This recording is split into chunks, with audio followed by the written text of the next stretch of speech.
अस्सलाम वालेकुम। पाकिस्तान में इस वक्त शाम के 7, भारत में 7:30 और यहाँ हमारे स्टूडियोज़ की घड़ियों में सुबह के 10 बज रहे हैं। वॉइस ऑफ अमेरिका वाशिंगटन की उर्दू सर्विस से हमारी बाकायदा नशरियात का आगाज़ होता है। पहले घंटे के लिए मैं हूँ आपका मेज़बान खालिद हमीद। जैसा कि आप देख रहे हैं, फेसबुक लाइव पर हम आपके सामने हैं और वेबसाइट और रेडियो पर हमारा ये 1 घंटे का न्यूज़ शो जारी रहेगा। तो आगाज़ करते हैं पहले आज की अहम खबरों की सुर्खियों से। भारत के वज़ीर-ए-आज़म नरेंद्र मोदी ने यौम आज़ादी के मौके पर तारीखी लाल किले की फसील से खिताब करते हुए कश्मीर को खुसूसी दर्जा देने वाली दफ़ा के खात्मे को अपनी मौजूदा हुकूमत की कामयाबी के तौर पर पेश किया है और भारतीय हुकूमत की तरफ से जम्मू और कश्मीर के खुसूसी दर्जे की मनसूखी के बाद अक़वाम मुत्तहिदा की सलामती कौंसिल का हंगामी इजलास जुमे को तलब कर लिया गया है। अक़वाम मुत्तहिदा में पाकिस्तान के सफ़ीर मलीहा लोधी का कहना है कि दुनिया भर के अखबारात ने कश्मीर की नीम खुद मुख्ताराना हैसियत ख़त्म करने के भारतीय फैसले पर सख्त तनकीद की है। उनका एक तफसीली इंटरव्यू आज के प्रोग्राम में शामिल है। और खैबर पख्तूनख्वा में ज़म होने वाले कबायली ज़िले जनूबी वज़ीरिस्तान में 2 मुताहरिब ग्रोहों के दरमियान तनाज़े ने शिद्दत इख्तियार कर ली है और अक़वाम मुत्तहिदा ने अफ़गानिस्तान में ईद उल अज़हा के दौरान 11 शहरियों की हलाकत पर तशवीश का इज़हार किया है। दूसरी जानिब अफ़गानिस्तान के नेशनल डायरेक्टरेट ऑफ सिक्योरिटी ने दावा किया है कि उन्होंने पाक्तिया में ऑपरेशन करते हुए तालिबान की पनाहगाहों को निशाना बनाया है और इसमें 11 शिद्दत पसंद हलाक हो गए हैं और तालिबान ने कुछ मीडिया इत्तलात को मुस्तरद किया है कि उनका एक सरबराह कंधार सूबे में एक फ़ज़ाई हमले में हलाक हुआ है। हांगकांग के बैनुल-अक़वामी हवाई अड्डे पर जुमेरात के रोज़ काम मामूल के मुताबिक जारी रहा और अक़वाम मुत्तहिदा की मुहाजिरीन की एजेंसी ने बहर रोम में फंसे हुए 500 से ज़्यादा तारिकीन वतन के मसले पर तशवीश का इज़हार किया है। ये थी शह सुर्खियाँ, तफसील कुछ देर के बाद।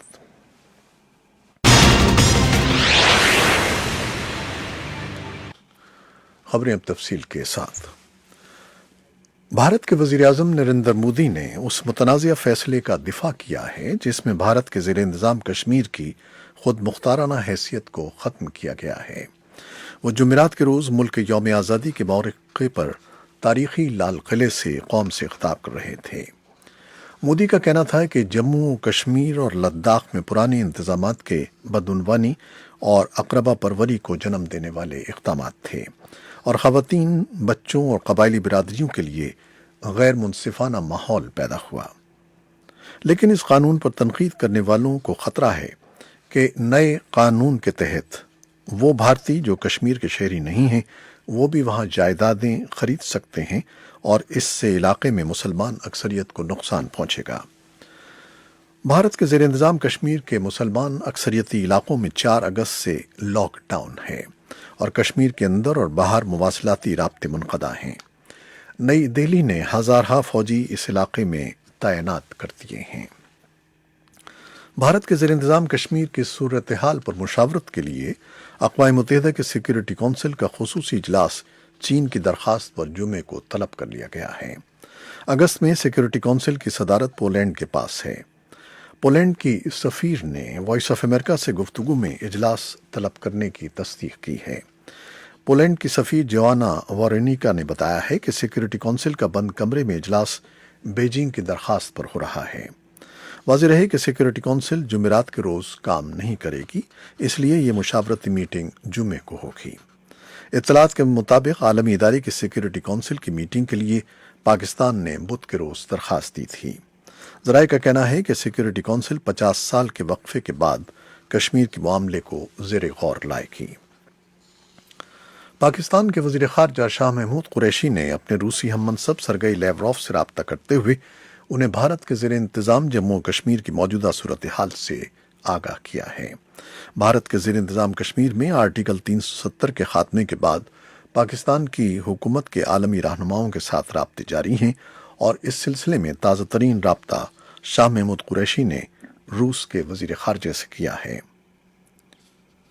तर्जमान के मुताबिक इस मौके पर रूसी वज़ीर ख़ारजा सरगई लैवरोव का कहना था कि रूस सूरत हाल पर गहरी नज़र रखे हुए है।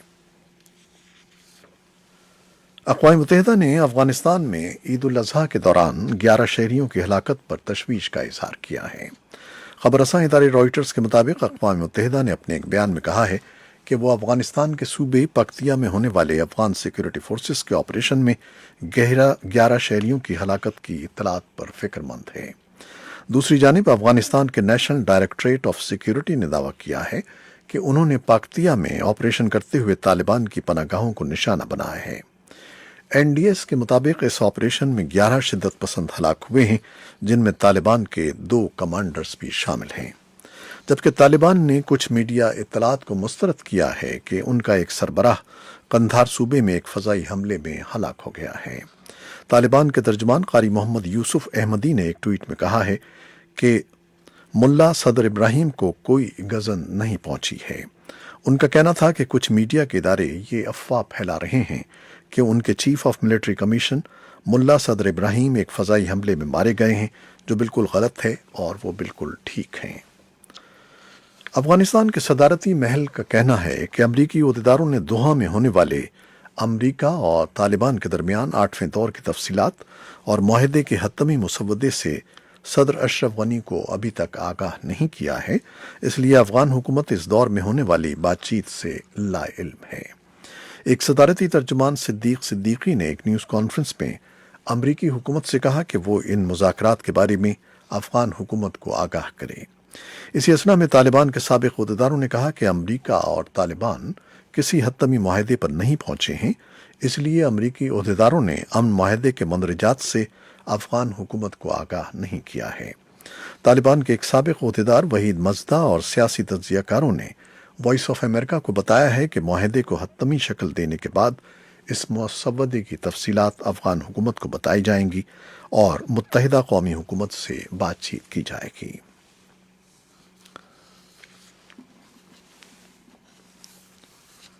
ہانگ کانگ کے بین الاقوامی ہوائی اڈے پر جمعرات کے روز کام معمول کے مطابق جاری رہا، لیکن حفاظتی اقدامات میں اضافہ کر دیا گیا ہے اور پروگرام کے مطابق پروازیں جاری رہیں۔ ہانگ کانگ میں گزشتہ کئی روز سے حکومت مخالف مظاہرے ہوتے رہے، جن میں پولیس کے ساتھ جھڑپیں بھی شامل تھیں۔ امریکہ کے شہر فلاڈیلفیا میں پولیس نے جمعرات کی صبح ایک مشتبہ شخص کو گرفتار کیا ہے، جہاں 1 گھنٹے کے قریب جاری رہنے والی فائرنگ میں 6 پولیس افسر زخمی ہو گئے، لیکن وہ خطرے سے باہر ہیں اور انہیں بدھ کی شام مقامی ہسپتال سے فارغ کر دیا گیا ہے۔ کیمروں میں وہ منظر محفوظ ہے جب مشتبہ شخص نے اپنے آپ کو پولیس کے حوالے کیا۔ اس سے پہلے ٹھیاگو نائس ٹاؤن کے گھر میں اس نے اپنے آپ کو بند کیا ہوا تھا۔ فلاڈیلفیا پولیس کمشنر رچرڈ راس جونیئر نے بتایا کہ پولیس افسران نے 15 اسٹریٹ کے شمال میں ایک گھر پر منشیات کی اطلاع پر چھاپا مارا۔ وہ گھر میں داخل ہو چکے تھے۔ جب وہ باورچی خانے پر پہنچے تو فائرنگ شروع ہو گئی۔ اقوام متحدہ کے نمائندہ خصوصی برائے شام کا کہنا ہے کہ شدت پسندی کی نئی لہر سے لاکھوں لوگوں کی جان خطرے میں ہے۔ 3 ماہ میں 500 شہری ہلاک ہو چکے ہیں۔ شام کے صوبے ادلب میں باغیوں نے حملہ کر کے شامی حکومت کا ایک جنگی طیارہ تباہ کر دیا ہے۔ شام کے سرکاری خبر رساں ادارے سیرین عرب نیوز ایجنسی کے مطابق شدت پسندوں نے جنگی طیارے کو اینٹی ایئر کرافٹ میزائل سے نشانہ بنایا۔ اقوام متحدہ کی مہاجرین کی ایجنسی نے بحیرہ روم میں پھنسے ہوئے 500 سے زیادہ تارکین وطن کے مسئلے پر تشویش کا اظہار کیا ہے۔ اٹلی اور مالٹا کے ساحلوں پر لنگر انداز جہازوں کے مسافروں کو جہاز سے اترنے کی اجازت نہیں ملی ہے۔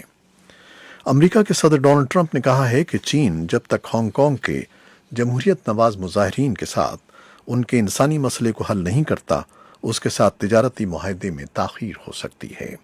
انہوں نے یہ بات ایسے موقع پر کہی جب چین ہانگ کانگ کے ساتھ اپنی سرحد پر فوجی مشقیں کر رہا ہے۔ ٹرمپ نے بدھ کو دیر گئے ٹویٹر میں ایک پیغام میں دعویٰ کیا کہ چین کے ساتھ تجارتی بات چیت میں ان کی انتظامیہ کو برتری حاصل ہے۔